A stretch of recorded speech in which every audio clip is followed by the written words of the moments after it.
Hey everyone, as I fumble with the remote for the camera, I hope everyone's having an awesome night.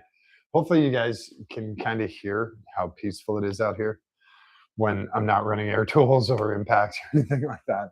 It's actually very quiet out here. It's very nice. Excuse me again. I don't know what's causing that. I don't know. What could be causing that? I don't know how much more I need to show their logo. Anyway, I wanted to show you guys some fun stuff on the limo that I completed today.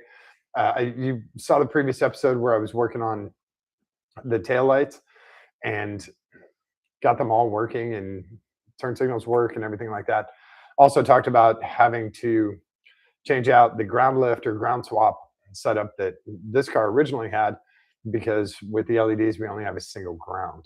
We're not working with multiple grounds or putting in bulbs two different ways. So, excuse me, it's a little different system. When you're using LEDs, you have to, I don't want to say bypass, but you have to do the grounds different. And so that makes it a little more difficult in these cars. And wiring all that up, I have to go under the dash, and being 6'1", it's a little uncomfortable under there, to say the least. But and with the wiring disaster that's under there, it's very hard to figure out what's what. Thankfully, this is all on the steering column, and the brake pedal switch is right there. So yeah, let's see. Oh, hey Nikki. Hello. Progress takes time. Limo looks good. Yeah, it's actually in good shape. It's going out on Saturday again. We're going to go back to the Dearborn event, and we're going to go a lot earlier so we can get a much better parking spot.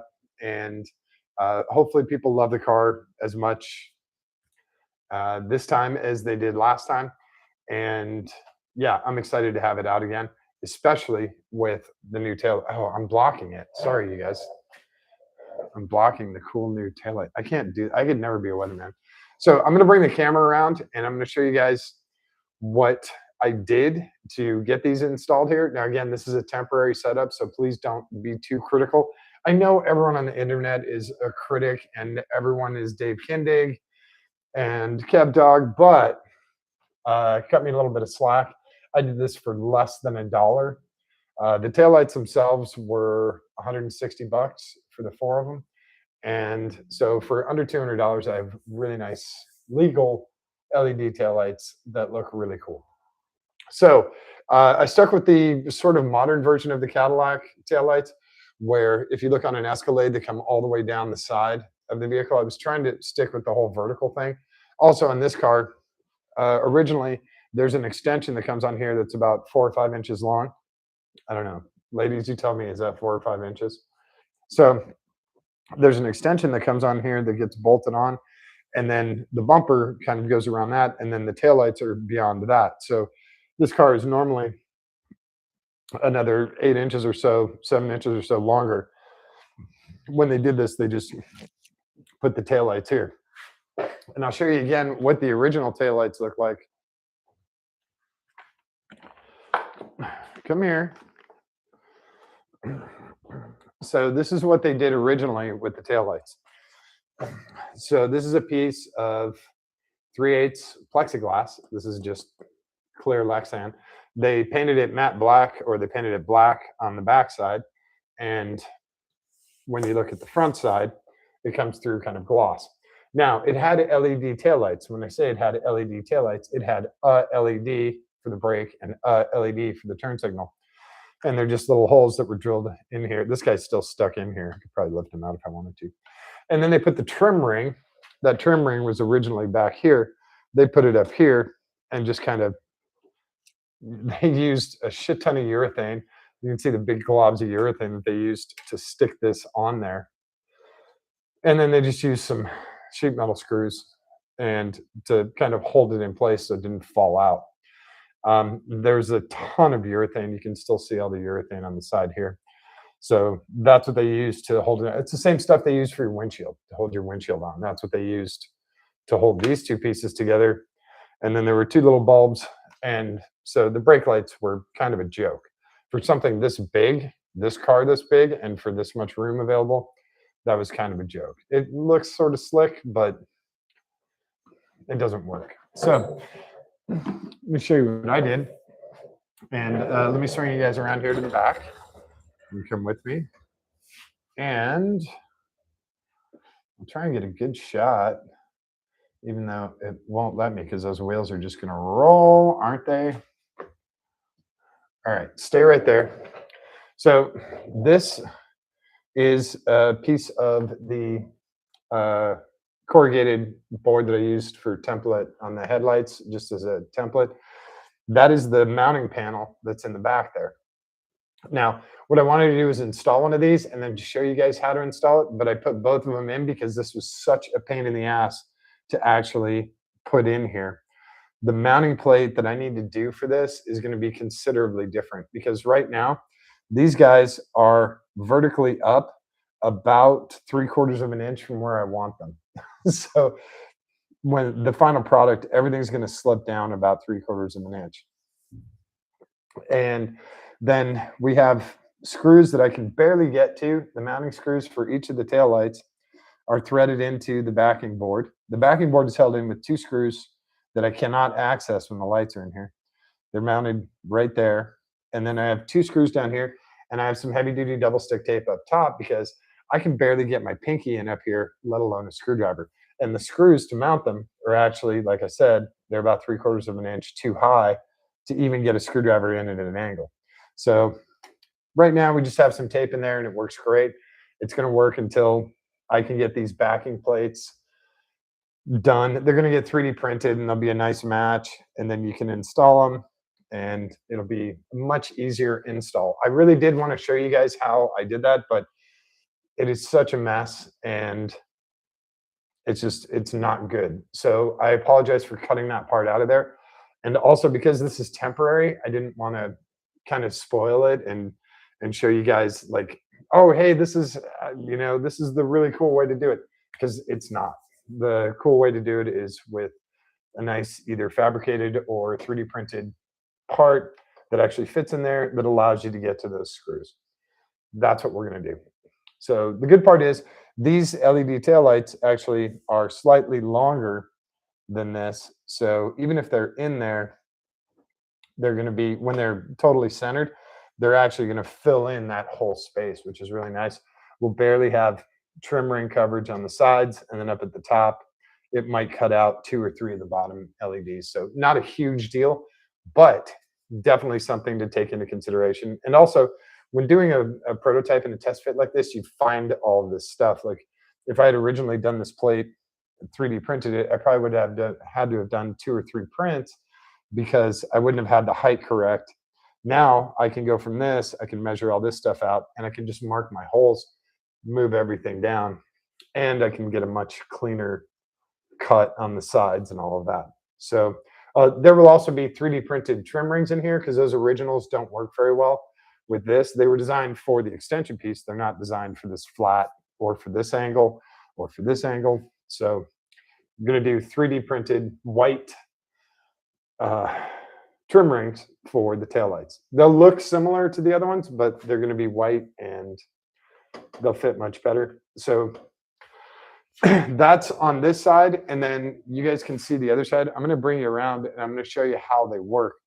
The other fun part is with these lights, they have on the turn signal portion, they have a built-in I want to call it flicker flasher. So it automatically cycles the lights. So I didn't have to run through the flasher up at the front of the car. Normally you hear that click, click, click, click. That's a relay clicking on and off, sending the signal to the bulb. With these, I don't have to do that. I just have to send power. It has the flasher sort of built into it, which is very handy. So, but it makes it a little more difficult in wiring because I have to bypass that flasher, just use the turn signals. So you go to the turn signal before you get to the flasher. It's okay. It's one of those things. I didn't know that's how this worked, so I thought for sure I was going to have to go through the flasher, use a load. I had to get a load tester for this, but thankfully it worked out okay. I'm very happy with that. So let me pull you guys around. I'm going to go up to the car. I'm going to show you brake lights, And I'm going to key on. You'll hear the plate come down, and then I'll do brake lights and turn signals. And you guys can tell me what you think. So give me a second here. I'll try and keep you guys sort of centered-ish. I definitely want you to be able to see both of them. Okay, so I'll tilt down a little bit too. There we go. Yeah, the plate's going to come out right here. So I get the stool out of the way. And so on older cars, if you hit the brakes, the brake lights actually come on. So we have key off right now. And there's our brake lights. They work really well. So now we will key on. I'll just let the plate come down. And we'll hit our brake lights again. Make sure they still work. Brake lights work great. And then we'll do our left turn signal. And you can see how they have the flasher built in. And then we'll do our right turn signal. And then we'll do brakes on with turn signal. I guess it's a little hard to see on camera, but there you go. So even when you have the brakes on, it'll still have the turn signal going. So we are legal now. That was one of my big concerns with driving the car on the street during the day, was being legal with what these do, because the other ones were so small you could barely see them. Also, the turn signals did not work on the other ones. They had burned out or whatever. So for having these guys on here now, I feel much better about not having to use hand signals. Even though I don't have turn signals up front, the people behind me at least know what the hell I'm doing. And so yeah, I'm okay with that. I'll stick with that. It's good enough for now. Again, when the headlights go up front, we'll have turn signals up front, and those are coming very soon. So let me move you guys back over to a little more normal spot. Oh, come on. There we go. Then I can move the stool too. And I don't need to be tilted at the ground. I don't know why it's tilted at the ground. So we have headlights coming, and that'll give us our turn signals up front. But right now, these taillights are going to work great. Again, that backing plate is going to go in there, which will slide those lights down a little bit more. I may come up with a different mounting system, considering it's very tight in here to get to all of that stuff. So I haven't figured that part out yet. And it might just be a push pin. Once it slides into place, you push the pin and it locks. Something along those lines. I haven't figured it out yet. But I do like that these are very well protected. They're also protected from the weather with the trim ring in there. Even though these are IP67 waterproof, all that jazz, it's nice to know that you get a little splash of water on there. It's not going to hurt them. So that's kind of the update. And I apologize for not showing you guys how they got installed, but it was such a pain in the ass. This first one took me like 2 hours. Just managing the wires, holding that backing plate, trying to get the screws in, and then trying to get screws in up here. I struggled with that for a very long time, and just eventually decided on some heavy duty double stick for this prototype. So I will keep you guys updated on how well they work. They're going out on Saturday. We're doing another event, an all-day event in Englewood. And so I'll keep you guys updated on that. Hopefully we get some cool pictures. I'll put them up on social media if I get some cool stuff. And don't forget to go subscribe to the Hot Tub channel, or the Hot Tub Limo channel on YouTube. I just started it last week, 10 days ago. I don't have a ton of content up there, but if you guys go subscribe to that, that's where all the limo adventure stuff is going to be. So I appreciate the new subscribers here on the channel. You guys are awesome. And if you guys have any questions, comments, whatever, please put them down below. Shoot me a text, shoot me an email, and I'll get back to you guys as soon as I can. Going back to Ohio next week for a few days. I don't know if I'm going to be live streaming from the shop. That's kind of a 50-50. I do have stuff to do on one of the race cars, so Depending on how much time I have in Ohio, I'll try and live stream up there. Um, Otherwise, I might just catch you guys on the road. I'm going to be driving up there, so I'll catch you guys on the road, and we'll do a fun road trip episode. And uh, I think that's about it. Um, yeah, still going. Oh, one of the things we do have upcoming is the Viper is getting new brake pads before Tail of the Dragon, which is at the end of May. So I'm doing new brake pads on that. So we'll be doing an episode on how to change the brake pads. The good part is changing out the front pads is exactly the same as changing out the rear pads. They're the same calipers front and rear. So I'll only have to show you guys how to do one caliper. It's all the way around. The parking brake is different on the Viper, but I think I have a live stream on here on how to do the parking brake. They have the cutest little pads for the parking brake. They're just adorable. If you guys, I'm pretty sure I did one for the parking brake. You'll have to let me know if there's not one up there. I'm happy to do one for you because they're the cutest little brake pads you've ever seen. I think that is about it. Oh, and we're gonna do a steering rack in the Miata when I get back from Ohio. I'm gonna try and pick up a used steering rack from Midwest Miata Parts, um, and see if we can get the power steering rack to stop leaking. I've tried everything. I really have, and my driveway shows that I've tried everything. So we get the Miata stop leaking, and then I can power wash my driveway and get all the crap out of it. So that's it for tonight. I appreciate you guys hanging out. You're great.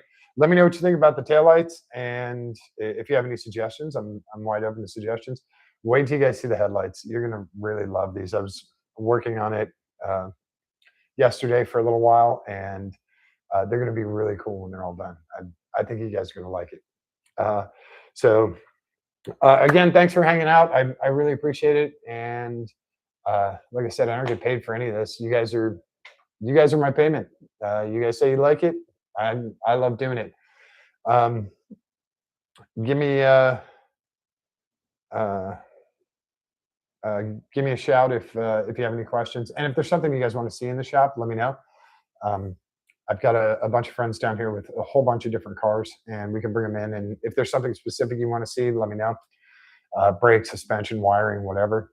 I'm happy to go into more detail on stuff. And let's avoid the fire ants, right? So don't forget to show someone that you love them today. Give them a kiss on the cheek. Give them a kiss on the tip of their nose.